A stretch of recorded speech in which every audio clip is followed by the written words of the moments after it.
आप सब लोग जानते हैं अब तक हमारे ज़िले में कोरोना पॉजिटिव एक भी पेशेंट हमें नहीं मिला है। ये हमारे लिए एक बहुत अच्छी बात है,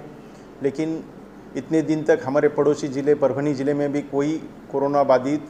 कोई इंसान नहीं था।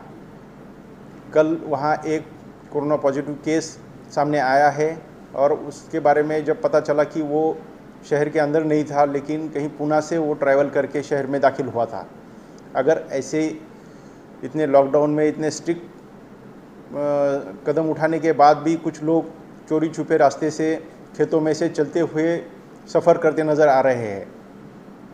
हमारे ज़िले में अब तक कोई ऐसी केस नहीं थी, लेकिन अगर ऐसे किसी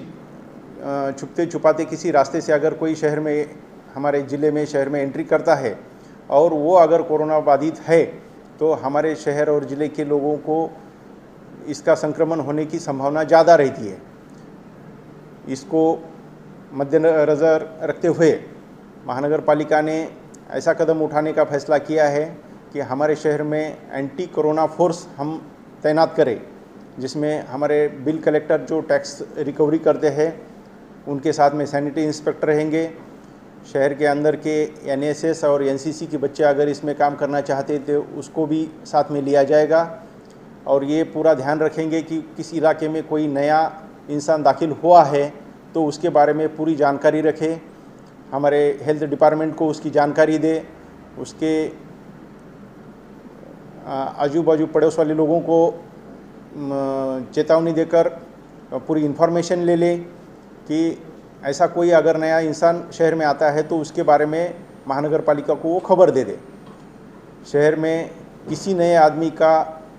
एंट्री करना हमारे सबके लिए बहुत खतरनाक साबित हो सकता है। अगर कोई आता भी है तो उसे फिर क्वारंटाइन करना ज़रूरी है। तो मैं शहर के पूरे शहरवासियों को, निवासियों को मैं अपील करूंगा कि आपके नज़र में ऐसा कोई है जो पिछले कुछ दिनों में शहर में नया दाखिल हुआ है, आपके अड़ोस पड़ोस में अगर ऐसा कोई नज़र आता है तो आप तुरंत महानगर पालिका के टीम को इत्तला कर दे, information they they,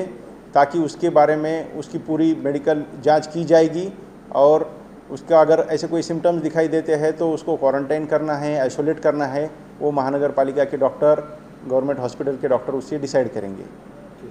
thank you.